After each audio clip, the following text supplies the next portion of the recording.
On the day of my grand wedding with Xie Yan, a disheveled woman clutching an infant stumbled into the scene, her cries piercing the air.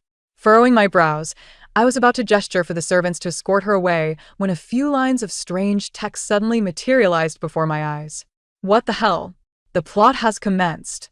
This is where the female antagonist drives away the heroine, resulting in the male lead's inability to save his child, who perishes in the heroine's embrace. This marks the inception of an agonizing narrative spanning 1,800 chapters. The female antagonist does not escape unscathed either. In her quest to marry the male lead, she causes the death of another's child, only for the male lead to harbor no affection for her.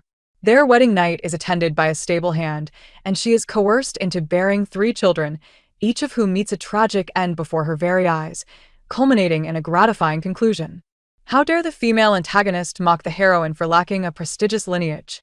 Ultimately, her entire family faces exile and meets gruesome fates, truly a fitting retribution. A jolt of realization surged through me as I abruptly turned my gaze towards Xie Yan. He remained frozen in place, his eyes flitting between the woman and the child, his lips moving slightly, yet he uttered not a single word. I regarded him for a moment, then unexpectedly laughed. If this union were not to be, so be it. Eins Xilang. I implore you, please save our child. The woman rushed into the wedding hall, clutching a swaddled infant in her arms, her cries piercing the air. He is burning with fever. He can hardly breathe.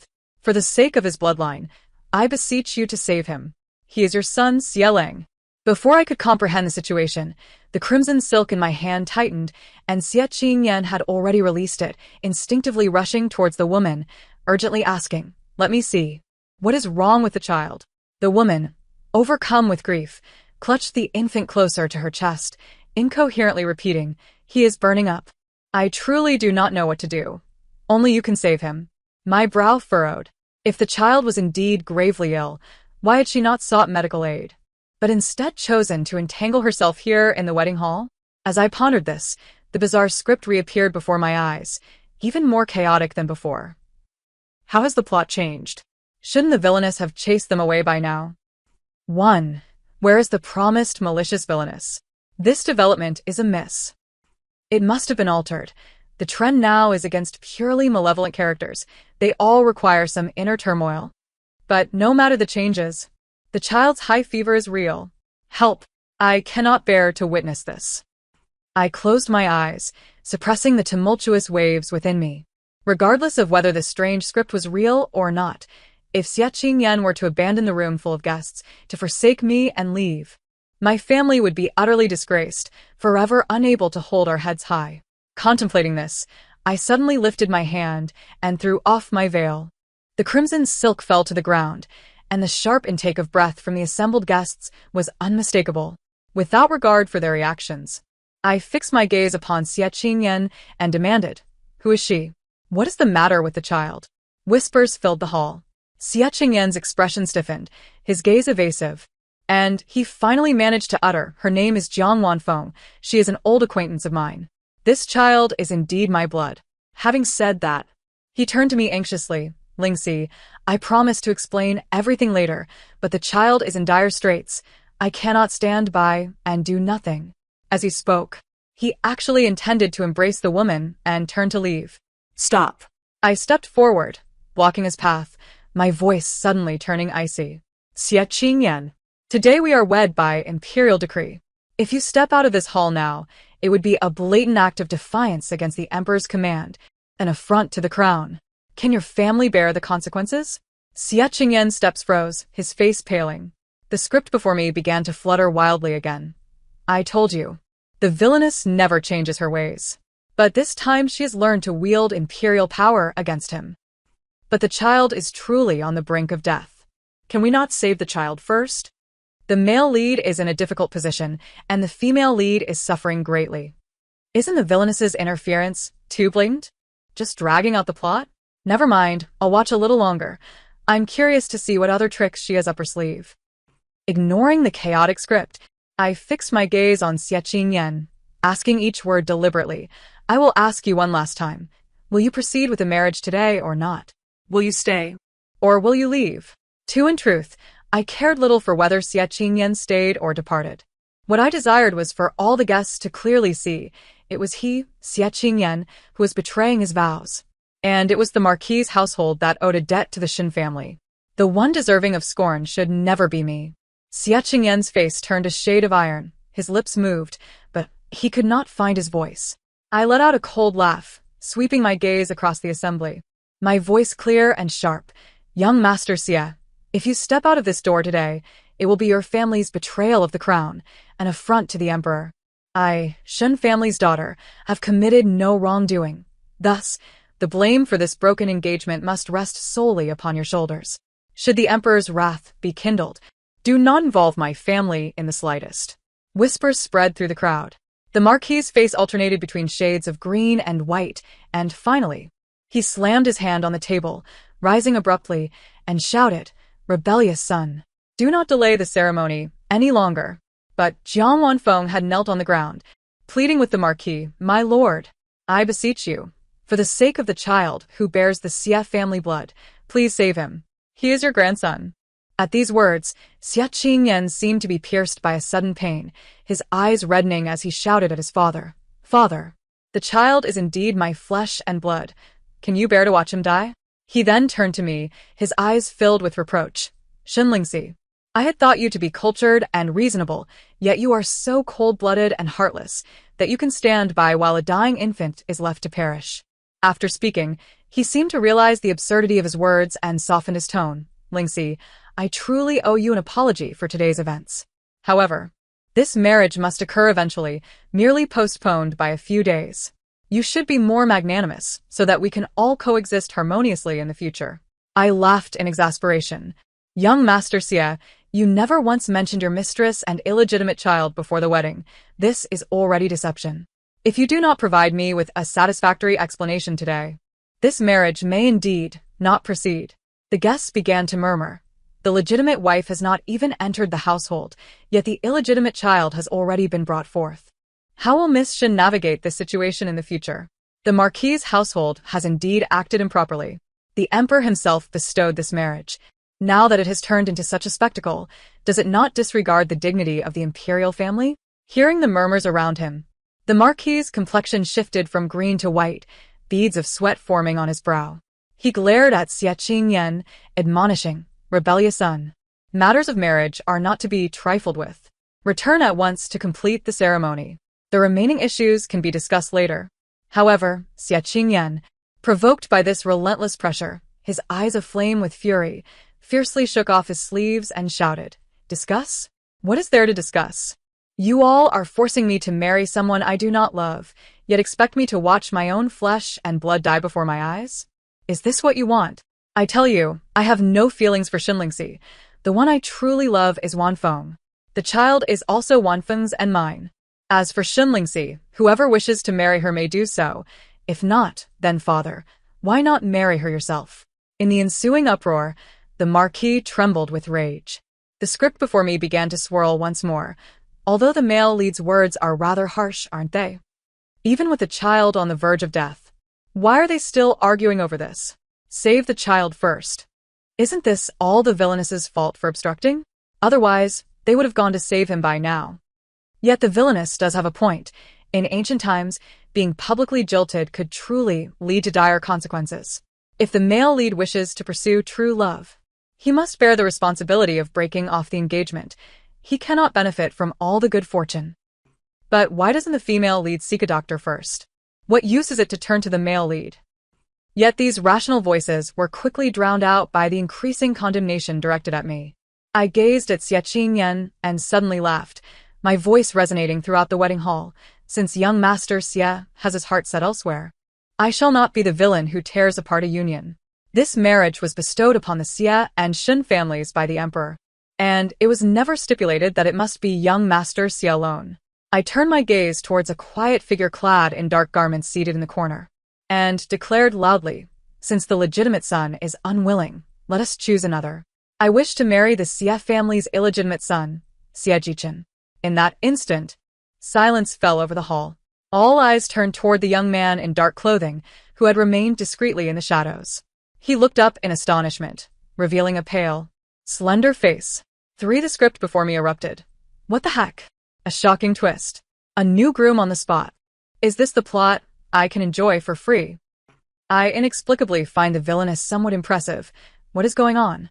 Sieji-chan. That sickly illegitimate son? The villainess has a sharp eye. I heard he will eventually turn dark and stand against the male lead.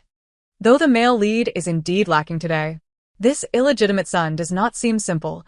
I bet 5 coins he's the hidden powerhouse. I gazed upon the swirling script. Though I did not fully understand the concepts of darkening or hidden power, I could certainly discern the implication of standing against the male lead. To be able to contend with Xie Yen is indeed commendable. However, my choice of Sieji-chan was not solely influenced by that peculiar hint. In truth, prior to our marriage, Sieji-chan had sought me out, subtly insinuating that Xie Yen was not a suitable match. Yet at that time, I paid him little heed. Firstly, the depths of noble families are unfathomable, and the competition for the title of heir is fierce. One cannot dismiss this as merely a scheme by a bastard son to ensnare his legitimate brother. Secondly, my sentiments towards Xie Yen were practically non-existent. This union was merely a marriage decreed by imperial edict. I never cared how many paramours he entertained outside, or whether his heart belonged to me. Maintaining a facade of glory was all that mattered. Were it not for Jiang Wantong's brazen disruption of the wedding today, and for the ominous words that suddenly manifested, I might have truly swallowed my pride and turned a blind eye. You chose him? Xin Linshi. Are you out of your mind?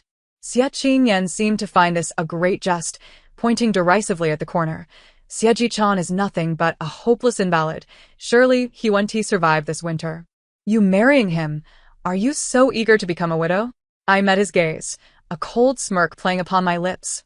What of widowhood? It is far better than marrying a spineless coward. Who are you calling a coward? Xie Yen retorted angrily. Who do you think I am referring to? Taking a step forward, I bore down on his flushed countenance. If you truly cherished Miss Jiang, why confine her to the shadows simply because of her lowly birth? If you valued power so much that you had to marry me, then why today do you allow me, the Shin family, and your marquis to become the laughingstock of the entire capital? Xie Yen, you wish to have your cake and eat it too, yet are incapable of bearing the consequences. Or perhaps, seeing me choose another over you now makes you regretful? Xie Yen was momentarily at a loss for words. Yet, Jiang Wanyuan suddenly seized his sleeve, her voice trembling with distress. Xielang. The cries of the child are almost inaudible. He snapped back to reality, as though regaining his resolve, and declared, Xin Linshi, I shall not regret this. Whether you regret it or not, I cannot say. I hope you will not seek me out in the future. With that, he scooped up the child, taking Jiang Wanyuan by the arm, and stormed out of the wedding hall without a backward glance. The words before me began to swirl again. The male lead's actions are rather foolish. His exit was quite decisive. The rapport between the leads has plummeted. What has the screenwriter done? For the love of heaven, this is clearly a ploy to justify the female antagonist's darkening. Such a tired trope. There is surely a redemption arc ahead. The leads must have their reasons. I shall wait for the twist. I closed my eyes, inhaled deeply, and suppressed the tumult of emotions within. In a low voice, I instructed the maid beside me. Go summon my father and mother. Inform them that the Xie family has reached a conclusion, and the two families must renegotiate the marriage. Upon hearing the news, my parents arrived promptly, their expressions grim. My father immediately confronted Marquis Xie, sternly rebuking him for failing to educate his son properly, thus bringing disgrace upon the family name, and even threatening to report him to the emperor. Marquis Xie repeatedly apologized, beads of cold sweat forming on his brow. I stepped forward at the opportune moment. Father, please temper your anger. Although today as events are disheartening, it is unnecessary to let it harm the harmony between our families. Turning to Marquis Xie, I continued. Marquis, since the emperor himself has bestowed this marriage, if we were to annul it today, it would be difficult to explain. In my view, changing the groom is the most prudent course of action. Marquis Xie's expression shifted, finally gritting his teeth. Let it be as you say. I nodded and reminded him. However, the daughter of the Shin family can only marry the heir of the Xie family. Marquis Xie was taken aback, then quickly grasped the implication of my words. His eyes flickered with struggle before he responded. Very well. I shall immediately petition the emperor to deprive that unworthy son of his title and establish Ji-chan as the heir. The words before me swirled once more. The main plot has collapsed? In the original text, the heir was always Xie Qingyan. A classic trope. Surely this is to torment the male lead. He will reclaim it later. Am I the only one who wants to see the female antagonist and the villain become a couple? They would make such a compelling duo. Reclaim it? The things I have seized shall not be returned. Skimming past the tumultuous text, I approached Xie Ji-chan directly. His pallid face revealed no emotions, save for the depths of his eyes, which gazed at me silently. Xie Ji-chan, I met his gaze and asked clearly, "Do you wish to marry me?"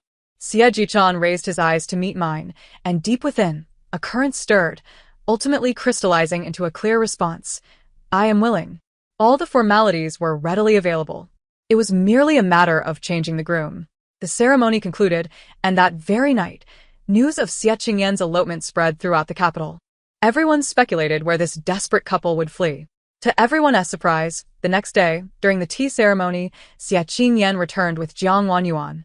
He addressed the stern-faced elders with fervor. Yesterday, I was in the wrong, but it was all for the child. There are 3 forms of unfilial conduct, and not having descendants is the gravest. At least I have ensured the continuation of the Marquiate's lineage. No one in the hall responded, who did not know that Jiang Wanyuan hailed from a brothel. Even if she were a refined courtesan, she could not hold her place in the upper echelons of society. I cleared my throat softly, my gaze sweeping over Xie Qingyan and Jiang Wanyuan, my voice low yet clear enough for all to hear. Today is the day of my tea ceremony with Ji-chan. Brother, you bring an outsider into our midst. Do you truly disregard the rules of the Marquiate and my dignity? At my words, Xie Qingyan turned to me, scoffing. You actually married this sickly wretch? Look at him. He likely lacks the strength for the bridal chamber.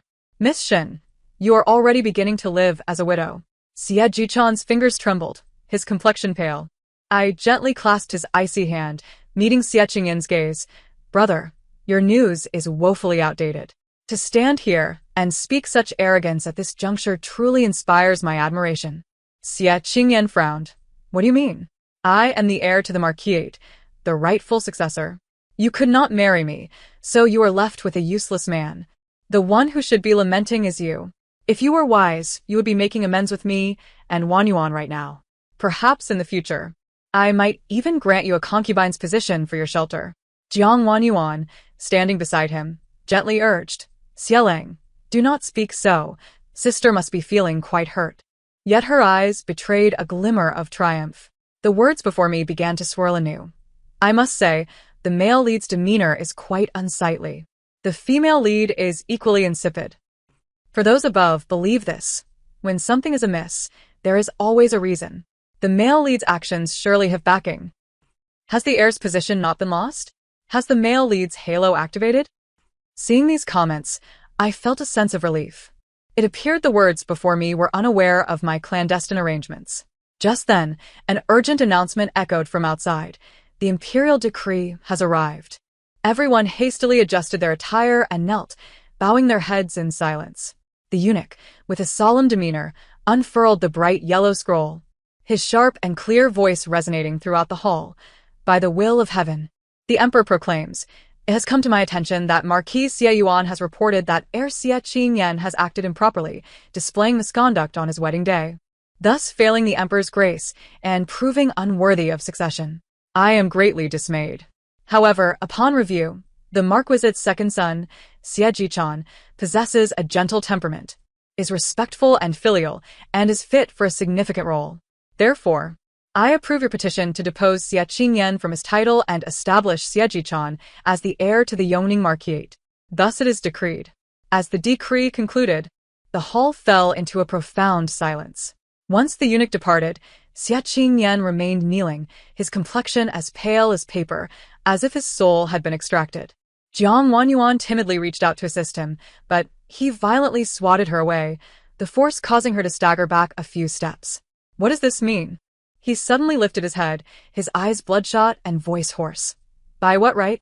By what right was my title taken from me? My mother was the rightful wife. My position is legitimate. How can it possibly fall to him, Xie Ji-chan? Moreover, he is an invalid. Whether he can survive until next year is uncertain. Why should the title be granted to him? I furrowed my brow and admonished. Enough of this insolence.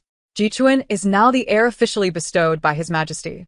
And your malicious words here are an attempt to curse the heir, to show contempt for the imperial will, are they not? Upon hearing my words, Xie Qingyan seemed to have finally found an outlet for his pent-up frustration, abruptly pointing at me and vehemently cursing. It is you. It must be you, that venomous woman. Scheming against me. Unable to marry me yourself, you resort to such vile tactics to ensnare me. He lost control of his emotions and raised his hand as if to strike me, but was firmly restrained by Xie Jichuan. Though frail in body, Xie Jichuan's gaze was as sharp as ice. Elder brother, tread carefully. Silence. Lord Xie, straining against his illness, barked. Yesterday's anger had left him pale and feverish. Xie Jichuan quietly supported his father's arm. Lord Xie cast a long, sorrowful glance at him, patting his hand as he said, "Good boy." Then, with a heavy heart, he turned to Xie Qingyan, rebellious son. "This matter is my decree. It is precisely because I have indulged you too much that you have developed such a reckless and irresponsible nature. Do you not realize that had it not been for Jichuan's foresight, our entire household could have been dragged into prison due to your reckless escape from marriage yesterday? You care not for the family's honor or disgrace. You are unworthy of this title of heir." With that, he waved his hand wearily, declaring, "Take him away." The words on the page swirled once more. Who just claimed the male lead had a backup plan? Step forward, if you dare. Just a pathetic coward. Laughable. All that bluster, and it turns out he doesn't even know how he lost his title. No need to rush. It's only natural for the male lead to face some setbacks at the beginning. He will surely rise again. But in the original, the male lead had an easy ride, with no chance for a comeback.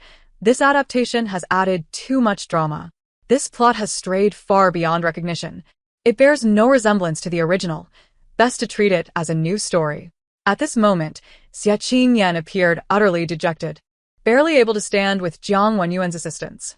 He slowly lifted his head, casting a venomous glare at me and Xie Jichuan, suddenly sneering. "Very well. I shall wait and see how long you, this ailing wretch, can hold on. The physician has already proclaimed you will not survive this winter.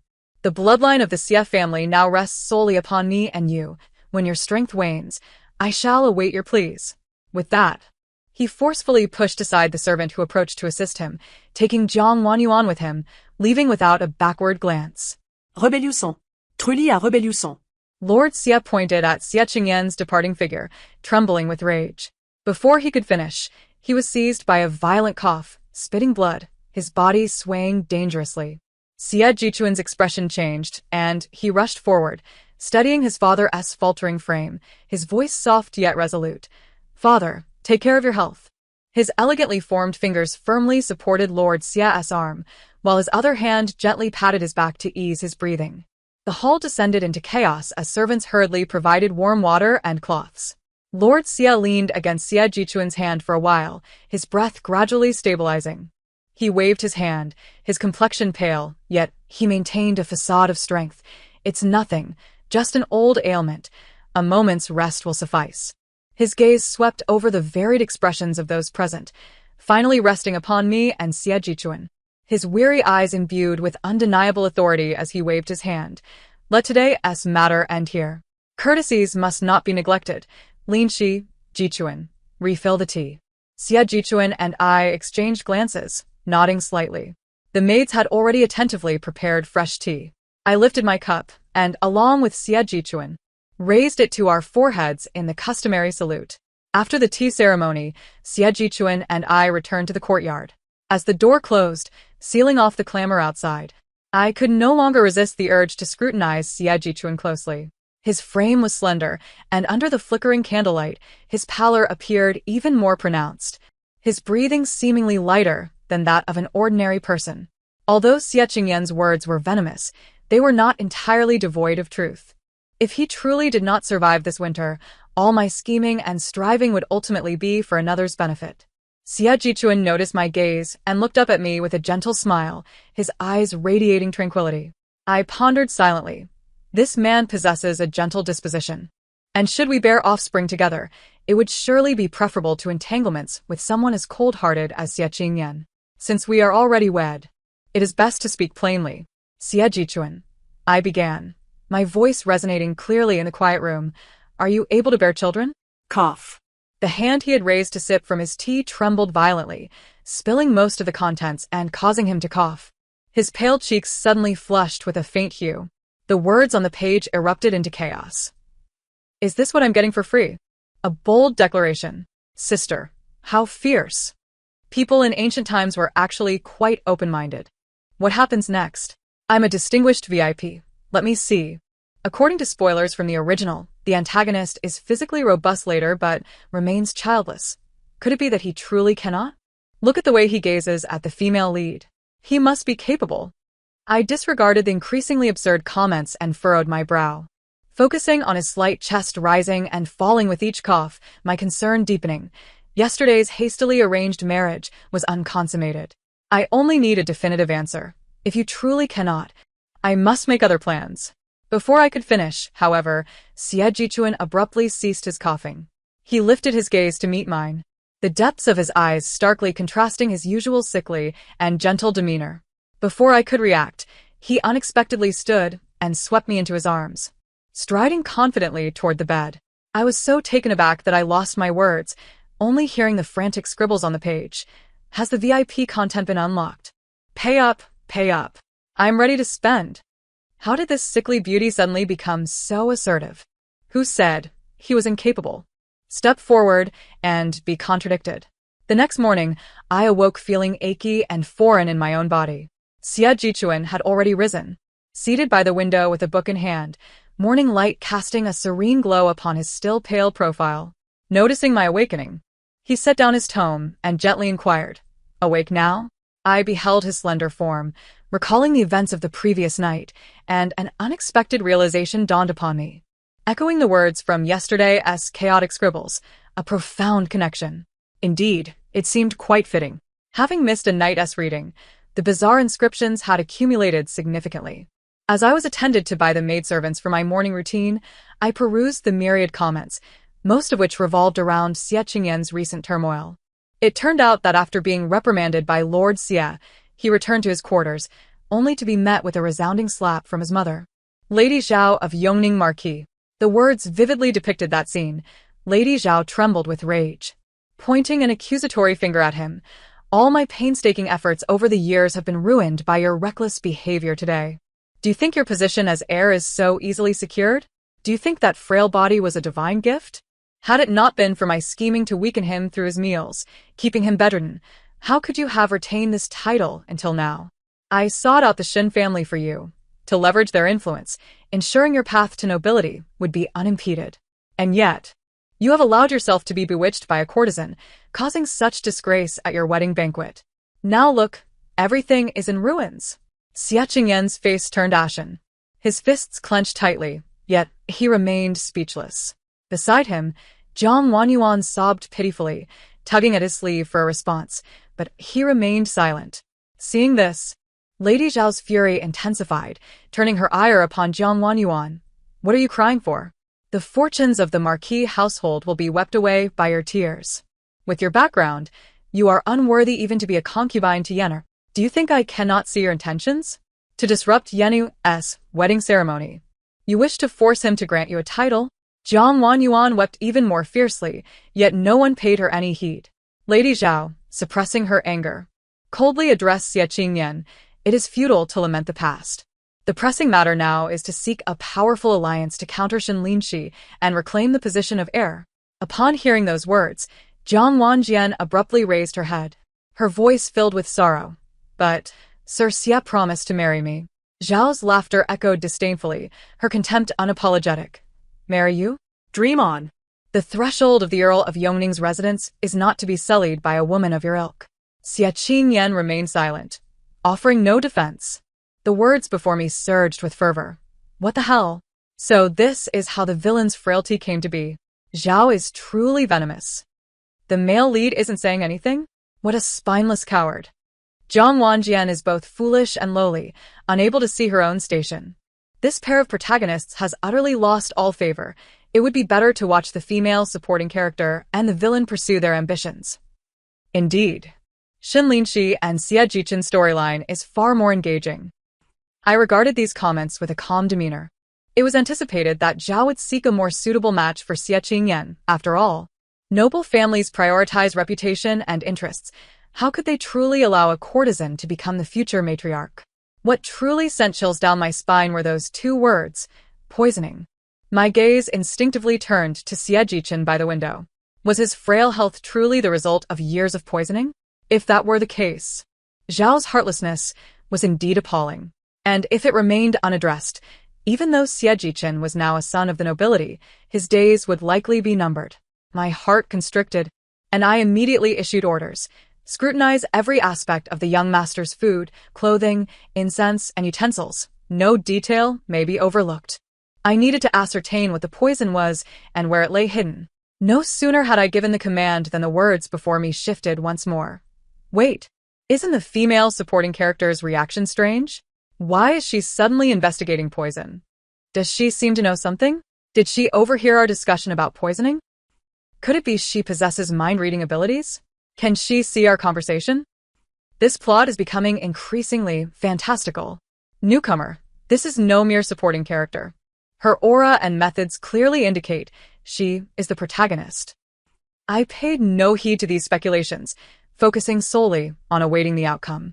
My father, well aware of the intricate intrigues within noble households, had assigned me a trusted physician skilled in toxicology upon my marriage. Now was the time for his expertise. In less than half a day, the taciturn physician arrived to report, his expression grave. Your Highness, your suspicions were indeed correct. Various substances have been added to the young master's food and incense. He explained. Individually, these are both restorative substances, harmless and beneficial. However, if consumed together over a prolonged period, they create a highly toxic substance that slowly erodes the internal organs, leading to gradual weakness, persistent coughing of blood, and ultimately, a extinguished life.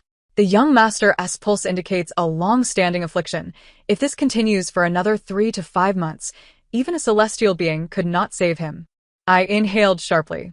Though I had anticipated this, hearing the irrefutable evidence and the dire consequences sent a chill coursing down my spine. Zhao, for the sake of her own son's title, could perpetrate such heinous acts against a legitimate son, committing murder without bloodshed. This internal struggle was indeed more insidious and brutal than I had imagined. I closed my eyes, suppressing my fury, and when I reopened them, my expression was one of icy resolve. Preserve all evidence. We must have both witnesses and material proof. This matter cannot simply be allowed to pass.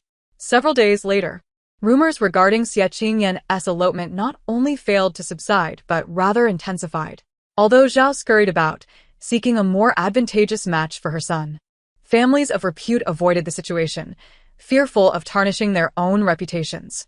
Ultimately, Zhao managed to persuade a noblewoman of considerable lineage, albeit with a somewhat awkward familial position in court, with some form of substantial benefit. On the day of the betrothal discussion, while the Earl's residence was not as grand as a wedding, a modest banquet was held, inviting some relatives and the prospective bride's family. I instructed my servants to prepare the poisonous food and incense that Xie Jichen typically used, awaiting the opportune moment. As the banquet progressed and laughter filled the air, I nodded subtly. My trusted maidservant stepped forward, placing the meticulously prepared delicacies and a fragrant incense burner with an unusual sweet aroma onto the table before Zhao. Zhao, Engaged in conversation with the mother of the noblewoman, inadvertently glanced at the delicacies and the incense burner, her expression suddenly transforming. Her hand trembled violently, knocking the teacup before her to the ground. With a sharp crack, porcelain shattered. Ah! She exclaimed, drawing the attention of all the guests. What was the matter with mother? I immediately rose, feigning surprise and concern. Are you unwell? Zhao's complexion drained of color, her breath quickening. Her gaze fixated on the delicacies and the incense burner as if she had seen a ghost. Yet, she quickly regained her composure, insisting, No, it's nothing. My hand just slipped. Quickly, remove these things. They're in the way. The servants, hearing her command, hurried to comply. But I stepped forward at the opportune moment. Halting their actions, my gaze resting upon the items, my tone growing increasingly gentle and concerned, my voice low yet clear enough for all to hear. Mother, please wait. Aren't these the restorative delicacies and calming incense you specifically instructed the kitchen and storeroom to prepare for Jichin daily? I have heard they are exceedingly rare and beneficial. Jichin has not shown significant improvement after using them for some time, and I wish to seize this opportunity to consult with you about any specific usage considerations. Seeing Mother react so dramatically upon encountering them, could it be that there is something amiss with these items? I furrowed my brow, adopting an expression of genuine concern, yet every word struck Zhao like a needle. Her face paled instantly, her gaze evasive, and she forced a smile. The young master's wife speaks nonsense. They are naturally the finest restorative substances. At that moment, a family elder with close ties to the imperial physician, intrigued by my words, began to examine the items carefully. Not long after, his expression changed drastically, and he stood abruptly. This red peony essence and mica cream, while separate, are indeed tonics. However, if used together over a long period, they become a deadly poison. Their properties clash, chilling to the bone, leading to gradual weakness and a coughing up of blood. Who would be so malicious as to employ such means? The room erupted in chaos. With irrefutable evidence presented before numerous relatives and betrothal guests, the Earl's face turned ashen, even with the desire to suppress this scandal. It was clear that the truth could not be concealed. He glared at Zhao, whose complexion had turned ghostly pale, nearly collapsing, his eyes filled with rage and disappointment. Ultimately, amidst the whispers and disdainful glances of the crowd, the Earl had no choice but to order the immediate removal of Zhao from her position as matriarch, confining her to the side courtyard until death took her. The words before me rushed by. Well done. A swift and decisive blow. Sister, brave and wise. This maneuver was utterly satisfying. To expose her in front of so many, the Earl could not cover it up impressive. Yet, the turmoil did not cease there. A few days later, an even more shocking piece of news emerged. Jiang Wanjian, seeing her hopes of marrying into the Earl's family dashed, and with Xie Qingyan poised to wed another, somehow acquired a lethal poison. In Xie Qingyan's courtyard, she personally poisoned Zhao, who continued to curse her even while confined, as well as the increasingly silent and despondent Xie Qingyan, and even her biological son, whom she regarded as her sole support, ultimately taking her own life with poison. When I learned of this tragic conclusion through the rapidly shifting words before me, my hand faltered over the pen.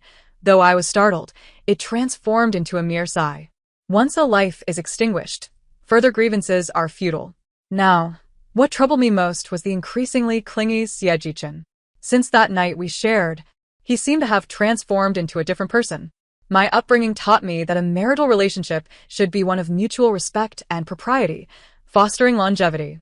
Yet, Xie Jichin disregarded this entirely, seemingly desiring to be with me at every moment, requiring my presence while reviewing documents, seeking my company while sipping tea and enjoying the scenery, and even finding every excuse to linger in my chamber at night.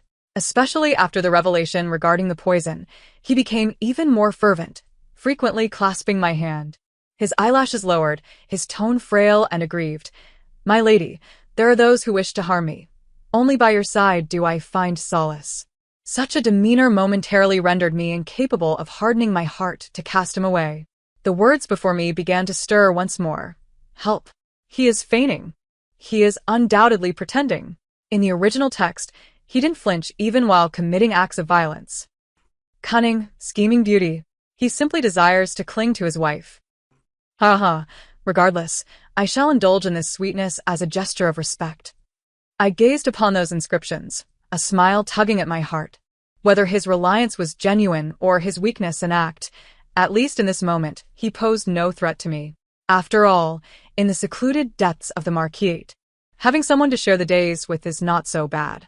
The narrative concludes here. Thank you for listening, and I look forward to our next story together.